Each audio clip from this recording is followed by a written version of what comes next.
আজি যিখন গাড়ী আমাৰ গোসাইগাঁও আৰক্ষী চকীৰ পুলিচ থানাত ধৰিছে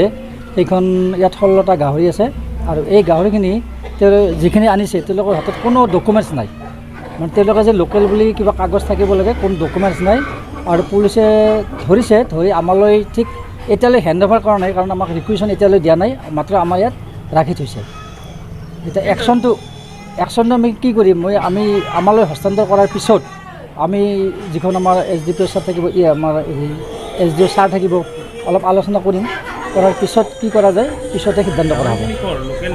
গাঁৱৰখিনি ইয়াত লোকেল বুলি প্ৰমাণিত হোৱা নাই এইখিনি অলপ বাহিৰৰ পৰা আহে লোকেল হ'লে আমি গম পাম কিন্তু ইয়াতে লোকেলৰ কোনো ইচ্ছিন নাই এইটো বাহিৰৰ পৰা আহিছে যিহেতু আমাৰ ইয়াত দুখনে গেট আছে এখন হ'ল বক্সিঘাট গেট এখন শ্ৰীৰামপুৰ গেট আমাৰ ইয়াত যিহেতু আহিছে সেইটো শ্ৰীৰামপুৰ গেটেৰে আহিছে এতিয়া এওঁলোকে আহিছে অলপ ভিতৰৰ ৰাস্তাৰে আৰু এতিয়া আমাৰ নেশ্যনেল হাইৱেদি আচলতে গাড়ী অহা নাই আৰু আমাৰ যিটো চিমলটেপ আৰক্ষী চকী তেওঁলোকে পূৰা পহৰা দি থাকে আৰু সেইদি গাড়ী আহিব পৰা নাই তেওঁলোকে ভিতৰৰ ৰাস্তাৰে আহি হাৰাপোটা দি আহি সোমাই ইয়াত ধৰিছে পদ্মবিলত ধৰিছে পাব্লিকে ধৰিছে আৰু পাব্লিকে গাড়ীখন আনি পুলিচক দিছে কিন্তু গম নাপাম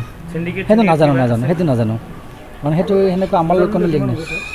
ইয়াৰ বজাৰ মূল্য 16টা গাহৰি 16টাত 2.5 লাখ টকা হ'ব এইটো বিদেশী জাতৰ গাহৰি মানে লাৰ্জ হোৱাইট ইয়ৰ্কশ্বায়াৰ লাৰ্জ ব্লেক ইয়ৰ্কশ্বায়াৰ থাকে এতিয়া আমি অলপ শিথিল কৰি দিছোঁ কাৰণ এতিয়া আমাৰ এই ফিল্ডত বহুত গৰুৰ বহুত বেমাৰ হৈছে যাৰ কাৰণে আমি ইমিডিয়েট আমি ভেকচিনেশ্যনৰ ব্যৱস্থা কৰি আছোঁ গতিকে আমাৰ এজন মানুহে সকলো ঠাইত কাম কৰিব নোৱাৰে কাৰণ আমাৰ এতিয়া ফিল্ডখন আমাৰ প্ৰথম গুৰুত্ব আমাৰ ফিল্ডখনৰ যদি আমি এনিমেলখিনি কিছুমান বেমাৰৰ পৰা ৰক্ষা কৰিব পাৰোঁ সেইটো আমাৰ টাৰ্গেট সেইকাৰণে আমি এতিয়া আমাৰ প্ৰতিখন ডিছপেঞ্চাৰী প্ৰতিজন ষ্টাফে বৰ্তমান ভেকচিনেশ্যনত ব্যস্ত হৈ আছে চৰকাৰে এখন SOP দিছিলে SOP মতে যদি তেনেকুৱাকৈ আহে তেতিয়াহ'লে কালিং কৰিব লাগে কিন্তু গাহৰি কালিং কৰাৰ ক্ষেত্ৰত আমাৰ কিছুমান প্ৰব্লেম আহি পৰে আমি ব্ৰইলাৰবিলাক যেনেকুৱাকৈ গাঁতত পুতিছিলোঁ এইবিলাক আচলতে এটা নিয়মত আমি একেবাৰে মাৰিব লাগে গাহৰিখিনিক মাৰিব লাগিব আৰু মাৰাৰ কাৰণে আমাৰ গুৱাহাটীত টীম আছে এটা কাৰেণ্টত মাৰিব লাগে আমাৰ ইয়াত সেনেকুৱা ফেচিলিটি নাই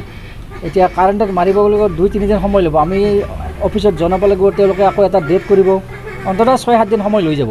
তেনেকুৱা কৰিব বোলে গতিকে এতিয়া সেই প্ৰচেছটো কি কৰা যায় এতিয়ালৈ মই সিদ্ধান্ত একো কৰিব পৰা নাই